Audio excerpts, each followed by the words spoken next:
மதிமுகம் செய்திகள். இன்றைய முக்கிய நிகழ்வுகளை பார்ப்பதற்கு முன்பாக தலைப்பு செய்திகளை பார்க்கலாம். முதலமைச்சர் மு.க.ஸ்டாலின் தலைமையில் திமுக எம்பிக்கள் கூட்டம். எஸ்ஐஆர் பணிகள் மற்றும் எம்பிக்களின் செயல்பாடுகள் குறித்து ஆலோசனை. டிசம்பர் 1ஆம் தேதி முதல் தொடங்குகிறது நாடாளுமன்ற குளிர்கால கூட்டத்தொடர். நாளை அனைத்து கட்சி கூட்டம் நடைபெறும் என அறிவிப்பு. தமிழகத்தை நெருங்கும் டிட்வா புயல். 4 மாவட்டங்களில் அதி கனமழைக்கான எச்சரிக்கை அறிவிப்பு. டிட்வா புயல் காரணமாக இலங்கை கொழும்பு விமான நிலையத்தில் தவிக்கும் தமிழர்கள் விரைவில் மீட்கப்படுவதாக அமைச்சர் நாசர் உறுதி. பாமகவின் தலைவர் அன்புமணி ராமதாஸ் தான் தேர்தல் ஆணையம் அறிவிப்பு. சென்னை அண்ணா அறிவாலயத்தில் முதலமைச்சர் மு.க.ஸ்டாலின் தலைமையிலான திமுக எம்பிக்கள் கூட்டம் நடைபெற்றது. நாடாளுமன்ற குளிர்கால கூட்டத்தொடர் டிசம்பர் 1ஆம் தேதி தொடங்கி 19ஆம் தேதி வரை நடைபெறும் என அறிவிக்கப்பட்டுள்ளது. பரபரப்பான அரசியல் சூழ்நிலையில் நடைபெறும் இந்த கூட்டத்தொடரில் வாக்காளர் பட்டியல் சிறப்பு தீவிர திருத்த பணிகள் உள்ளிட்ட பல்வேறு பிரச்சினைகள் குறித்து விவாதிக்கப்படும் என்று எதிர்பார்க்கப்படுகிறது. இதனிடையே அண்ணா அறிவாலயத்தில் திமுக எம்பிக்கள் கூட்டம் முதலமைச்சர் மு.க.ஸ்டாலின் தலைமையில் நடைபெற்றது. இந்த கூட்டத்தில் எஸ்ஐஆர் பணிகள் குறித்தும் எம்பிக்களின் செயல்பாடுகள் பற்றியும் ஆலோசனை நடைபெற்றதாக தெரிவிக்கப்பட்டுள்ளது.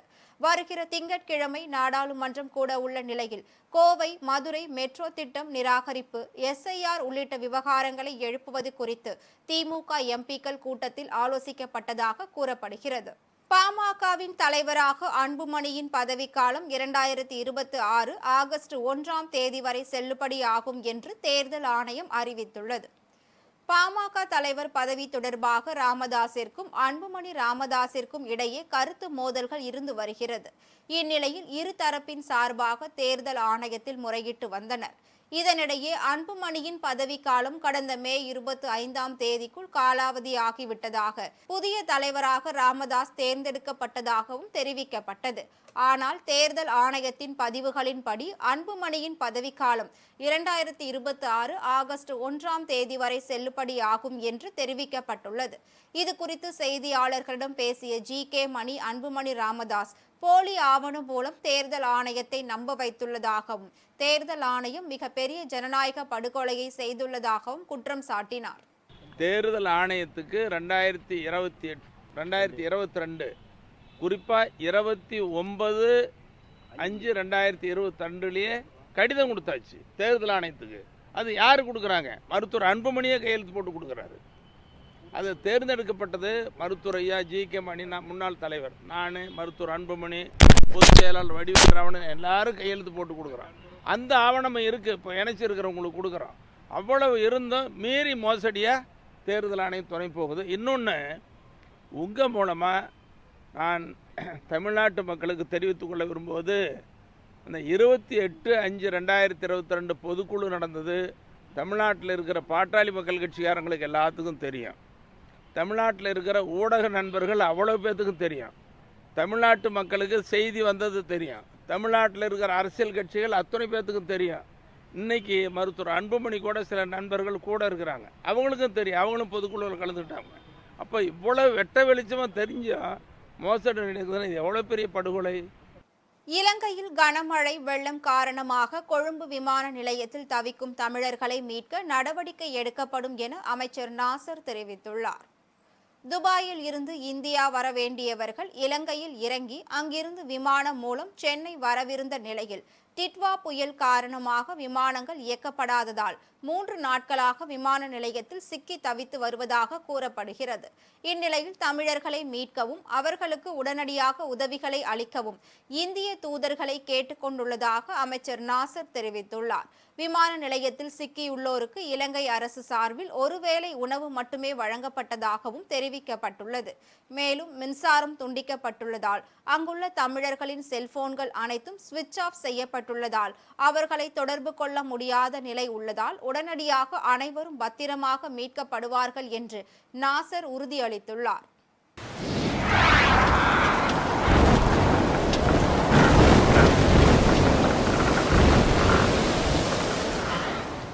சென்னை சென்னைக்கு தெற்கே 430 கிலோமீட்டர் தொலைவில் டிட்வா புயல் மையம் கொண்டுள்ளதாக வானிலை ஆய்வு மையம் தெரிவித்துள்ளது.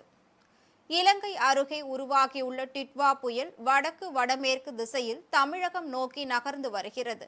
நாளை அதிகாலையில் தென்மேற்கு மற்றும் அதை ஒட்டிய மத்திய மேற்கு வங்கக்கடல் பகுதிகளில் சென்னை, திருவள்ளூர், காஞ்சிபுரம் உள்ளிட்ட வட தமிழகம், புதுச்சேரி மற்றும் அதனை ஒட்டிய தெற்கு ஆந்திர கடலோர பகுதிகளுக்கு அப்பால் கரையை கடக்கும் என்று வானிலை ஆய்வு மையம் தெரிவித்துள்ளது. இலங்கை அருகே டிட்வா புயல் உருவாகியுள்ளதை அடுத்து இலங்கையில் கடும் மழை பெய்து பெரும்பாலான இடங்களில் வெள்ளப்பெருக்கு ஏற்பட்டுள்ளது.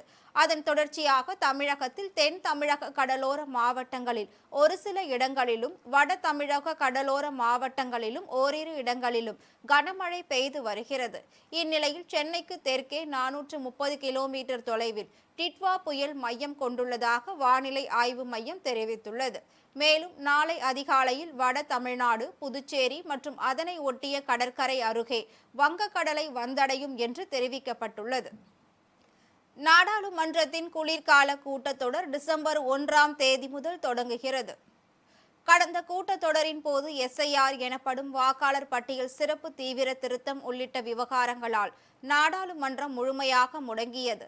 இந்நிலையில் இந்த கூட்டத்தொடரை எவ்வித கூச்சல் குழப்பமும் இன்றி சுமூகமாக நடத்தும் நோக்கில் நாடாளுமன்ற விவகாரங்கள் துறை அமைச்சர் கிரண் ரிஜிஜு வரும் 30ஆம் தேதி அனைத்து கட்சி கூட்டத்திற்கு அழைப்பு விடுத்துள்ளார். நாடாளுமன்ற மரபுப்படி நடைபெறும் இக்கூட்டத்தில் நிலுவையில் உள்ள மசோதாக்கள் மற்றும் ஒன்றிய அரசின் திட்டங்கள் குறித்து எதிர்க்கட்சிகளுடன் விவாதிக்கப்பட உள்ளது. பாதுகாப்புத்துறை அமைச்சர் ராஜ்நாத் சிங் தலைமையில் நடைபெற உள்ள இக்கூட்டத்தில் எதிர்க்கட்சிகளின் ஆலோசனைகளை கேட்டு அதற்கேற்ப நடவடிக்கைகளை மேற்கொள்ள ஒன்றிய அரசு திட்டமிட்டுள்ளது. இலங்கையில் டிட்வா புயல் காரணமாக உயிரிழந்தோரின் எண்ணிக்கை 85ஆக அதிகரித்துள்ளது. இலங்கையில் கடந்த 10 நாட்களுக்கு மேலாக கனமழை பெய்து வரும் நிலையில் அங்குள்ள ஆறுகளில் வெள்ளம் கரைபுரண்டு ஓடியது. இதன் காரணமாக பல நகரங்கள் வெள்ளக்காடாக மாறியுள்ளது. இதனைத் தொடர்ந்து அங்கு பயங்கர நிலச்சரிவும் ஏற்பட்ட நிலையில் ஏராளமான வீடுகள் இடிந்து தரைமட்டமாகின. மேலும் பலர் உயிருடன் மண்ணில் புதையுண்டனர். இது குறித்த தகவலின் பேரில் அங்கு விரைந்து வந்த மீட்பு படையினர் அவர்களை தேடும் பணி நடைபெற்றது. எனினும் வெள்ளப்பெருக்கு மற்றும் நிலச்சரிவில் சிக்கி இதுவரை உயிரிழந்தவர்களின் எண்ணிக்கை 85ஆக உயர்ந்துள்ளது. தொடர்ந்து மாயமான 21 பேரை தேடும் பணி தொடர்ந்து நடைபெற்று வருகிறது. இந்நிலையில் டிட்வா புயலால் உயிரிழந்தவர்களின் குடும்பத்தினருக்கு பிரதமர் மோடி இரங்கல் தெரிவித்துள்ளார். திருப்பத்தூரில் பிறவியிலேயே பார்வை குறைபாடு ஏற்பட்ட குழந்தைக்கு பார்வை வரவைத்து அரசு மருத்துவமனை மருத்துவர்கள் சாதனை படைத்துள்ளனர். திருப்பத்தூர் அடுத்த பாரண்டப்பள்ளி கிராமத்தை சேர்ந்த ஜலாலுதீன் என்பவரது 6 வயது மகள் ஜாரா ஃபாத்திமா. இவருக்கு பிறவியில் இருந்தே கண் பார்வை குறைபாடு ஏற்பட்டுள்ளது.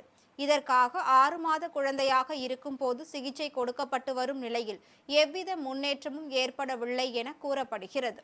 இதனை அடுத்து திருப்பத்தூர் மாவட்ட அரசு தலைமை மருத்துவமனையில் சிறுமி சிகிச்சைக்காக அனுமதிக்கப்பட்டார். தொடர்ந்து தொடக்கநிலை இடையீட்டு சேவை மையத்தில் சிறுமி அனுமதிக்கப்பட்டு அங்கு நவீன முறையில் சிகிச்சை அளிக்கப்பட்டது. தற்போது சிறுமிக்கு பார்வை திறன் அதிகரித்துள்ளது. அதனால் சிறுமி வகுப்பறையில் சில வாக்கியங்களை படிக்க ஆரம்பித்துள்ளார் என கூறப்படுகிறது. இந்நிலையில் சிறுமிக்கு எவ்வாறு சிகிச்சை அளிக்கப்படுகிறது என ஆய்வு செய்த மாவட்ட மருத்துவ இணை இயக்குனர் ஞான மீனாட்சி சிகிச்சை முறைகள் குறித்து மருத்துவர்களிடம் கேட்டறிந்தார். அவங்க நமக்கு மாவட்ட தொடக்க நிலை இடையூட்டு மையத்துக்கு பார்வை செஞ்சாங்க. பார்வை செய்யும்போது அங்கே ஒரு குழந்தை கண் கண் பரிசோதனைக்காக பைனாக்ஸ் தெரப்பி அப்படின்னு சொல்லிட்டு நம்ம அயல் நாடுகளில் மட்டுமே கிடைக்கிற ஒரு வசதி நம்முடைய இடையூட்டு சேவை மையத்தில் வழங்கப்பட்டு வருகிறது. அதை நேரடியாக பார்வையிட்டு அந்த சேவை வழங்கியதற்காக பாராட்டு தெரிவித்தாங்க. அதை தவிர நமக்கு தொடக்க நிலை இடையூட்டு மையத்தில் பிறவியிலேயே குறைபாடோடு பிறக்கிற குழந்தைங்க காது செக் பண்ணுறது, கண்ணை செக் பண்ணுறது உட்பட ஃபிசியோதெரப்பி இதெல்லாம் கொடுக்கப்பட்டு நமக்கு சிறப்பு பகுதி எல்லா மாவட்டத்திலையும் மருத்துவக் கல்லூரிகளில் செயல்பட்டு வரும் அந்த இடையூட்டு சேவை மையம் நம்முடைய மருத்துவமனையில் தலைமை மருத்துவமனையில் புதிதாக தொடங்கப்பட்டு சிறப்பாக செயல்பட்டு வருகிறது. தங்கம் விலை சவரனுக்கு 1120 ரூபாய் அதிகரித்து 95,840 ரூபாய்க்கு விற்பனை செய்யப்படுகிறது. தொடர்ந்து ஏற்ற இறக்கத்தை சந்தித்து வரும் தங்கம் விலை இன்று அதிரடியாக அதிகரித்துள்ளது. அதன்படி சென்னையில் 22 கேரட் ஆபரண தங்கத்தின் விலை கிராமிற்கு 140 ரூபாய் உயர்ந்து 11,980 ரூபாய்க்கு விற்பனை செய்யப்படுகிறது. மேலும் சவரனுக்கு 1,120 ரூபாய் அதிகரித்து 95,840 ரூபாய்க்கு விற்பனை செய்யப்படுகிறது. இதேபோல் வெள்ளியின் விலையும் கிராமிற்கு 9 ரூபாய் அதிகரித்து 1 கிராம் வெள்ளியின் விலை 192 ரூபாய்க்கும் 1 கிலோ வெள்ளியின் விலை 1,92,000 ரூபாய்க்கும் விற்பனையாகிறது. வேலூரில் கள்ள காதலனை அடித்து கொலை செய்த பெண் உட்பட 3 பேருக்கு ஆயுள் தண்டனை விதித்து நீதிமன்றம் தீர்ப்பளித்துள்ளது. மன்னார்குடியை சேர்ந்தவர் இப்ராஹிம், இவரது மனைவி கோகிலா. இவர்கள் காட்பாடி கழிஞ்சூர் பகுதியில் வாடகை வீட்டில் வசித்து வந்த நிலையில் வஞ்சூரை சேர்ந்த சுனில் என்பவருக்கும் கோகிலாவிற்கும் கள்ளக்காதல் ஏற்பட்டுள்ளது. இதனை அறிந்த இப்ராஹிம் தனது குழந்தைகளை அழைத்து கொண்டு மன்னார்குடிக்கு சென்றுள்ளார். இந்நிலையில் சிறு வயதில் இருந்தே பழக்கமான மணிகண்டன் மற்றும் அவருடைய நண்பர் சதீஷ்குமார் ஆகிய இருவரையும் கோகிலா சந்தித்து வந்துள்ளார். இதனிடையே சுனில்குமார் மது குடித்துவிட்டு கோகிலா தன்னுடன் வாழ வேண்டும் என கூறி அடித்து துன்புறுத்தியதாக கூறப்படுகிறது. இதனையடுத்து கோகிலா, மணிகண்டன், சதீஷ் மற்றும் கோகிலாவின் தந்தை உள்ளிட்ட 4 பேரும் சேர்ந்து சுனிலை வெட்டி கொலை செய்துள்ளனர். இந்த சம்பவம் குறித்து விருதம்பட்டு போலீசார் வழக்கு பதிவு செய்து 4 பேரையும் கைது செய்து சிறையில் அடைத்த நிலையில் கோகிலாவின் தந்தை முத்து இறந்து விட்டார்.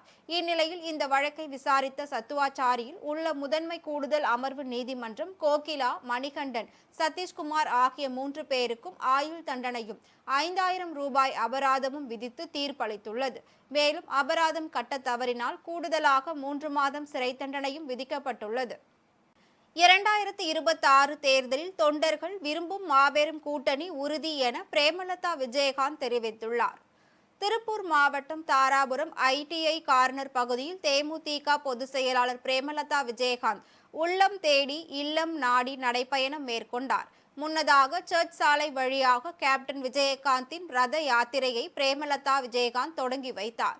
தொடர்ந்து மக்கள் மத்தியில் உரையாற்றிய பிரேமலதா விஜயகாந்த் 2026 சட்டமன்ற தேர்தலில் தொண்டர்கள் விரும்பும் மாபெரும் கூட்டணி அமையும் எனவும் மக்கள் தலைவர் விஜயகாந்த் விட்டு சென்ற பணிகளை தொடர்ந்து நிறைவேற்றுவது தொண்டர்களின் கடமை எனவும் கூறினார். மேலும் தேமுதிக மாநாடு கடலூர் மாவட்டம் பாசார் கிராமத்தில் ஜனவரி 9ஆம் தேதி நடைபெற உள்ளது என கூறிய அவர், கேப்டன் விஜயகாந்த் நேரில் வருவது போல் நவீன தொழில்நுட்பத்தில் தோன்றி உங்களை சந்திப்பார் என தெரிவித்தார். இதெல்லாம் தூக்கி ஒரு 4 மாசம் வெளியே வச்சிருக்க. தலைவருடைய கனவு லட்சியத்தை வென்றெடுப்போம். தேர்தலில் ஒற்றுமையாக பணியாற்றுவோம். தேசிய முற்போக்கு திராவிட கழகம் மகத்தான வெற்றி பெறும் வரை எங்கள் யாருக்கும் ஓய்வு இல்லை என்ற உறுதிமொழியை நாம் இந்த நேரத்தில் எடுத்துக் கொள்வோம் என்று சொல்றேன். ஏன்னா அந்த தலைவர் நமக்காக என்ன சொல்லிட்டு போனார்? என் மக்களே, உங்களை தங்க தட்டில் வைத்து தாராட்டுவேன் என்று சொன்னார். ஒரே தலைவர் நமது கேப்டன் அவர்கள் தான். வீடு தேடி ரேஷன் பொருள் வரும். படிக்காத இளைஞர்களுக்கு வேலை வாய்ப்பு. அது மட்டுமில்லை, மருத்துவமும் கல்வியையும் இலவசமாக கொடுப்போம் என்று சொன்னார். சென்னை வேளச்சேரியில் தலைக்கவசம் அணிவதன் அவசியம் குறித்து வாகன ஓட்டிகளுக்கு போக்குவரத்து போலீசார் நூதன முறையில் விழிப்புணர்வு ஏற்படுத்தினர்.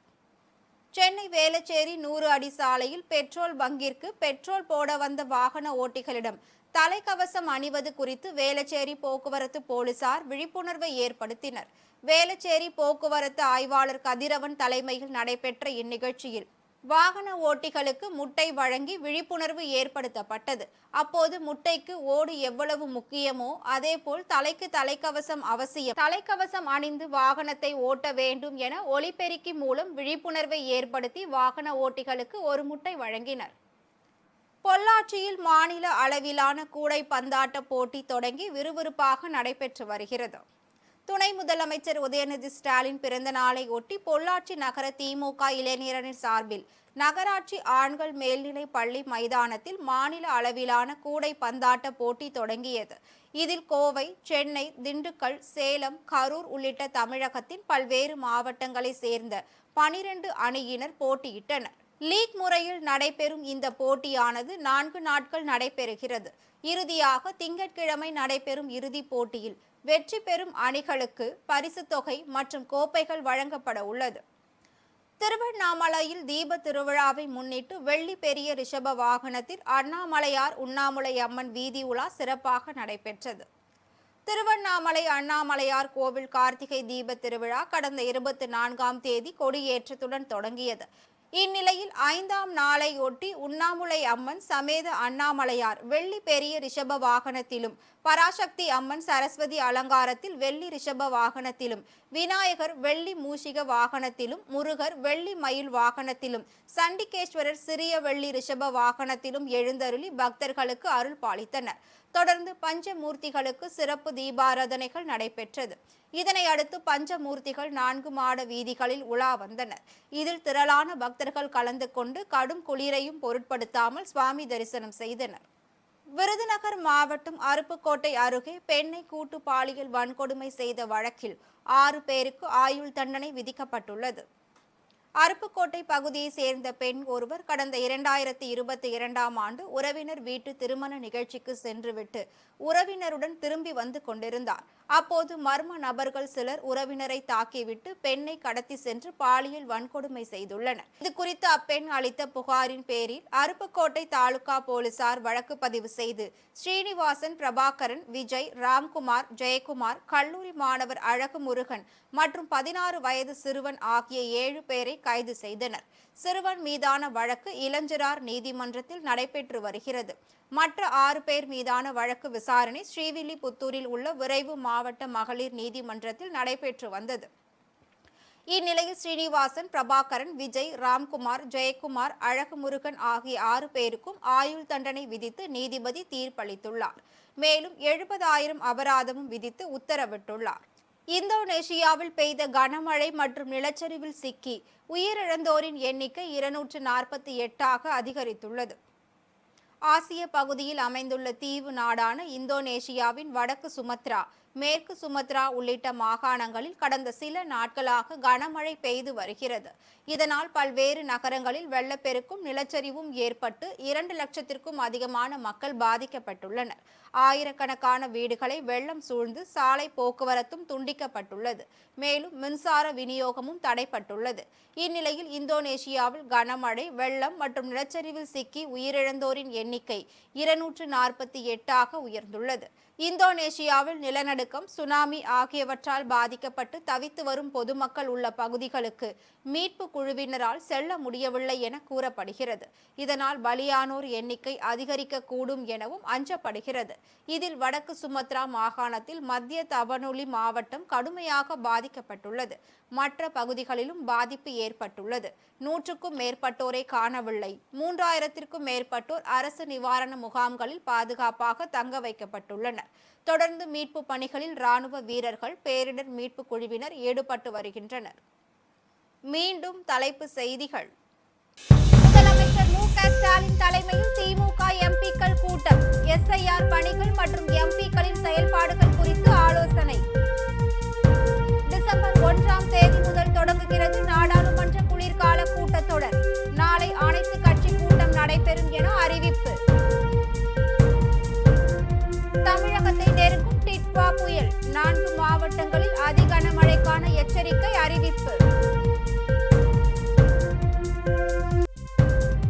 டிட்வா புயல் காரணமாக இலங்கை கொழும்பு விமான நிலையத்தில் தவிக்கும் தமிழர்கள் விரைவில் மீட்கப்படுவதாக அமைச்சர் நாசர் உறுதி. பாமகவின் தலைவர் அன்புமணி ராமதாஸ் தான் தேர்தல் ஆணையம் அறிவிப்பு. இத்துடன் செய்திகள் நிறைவடைந்தன. மீண்டும் செய்திகள் இரவு 8 மணிக்கு. மேலும் செய்திகளை தெரிந்து கொள்ள மதிமுகம் பிரைம் யூடியூப் தளத்தில் இணைந்திருங்கள்.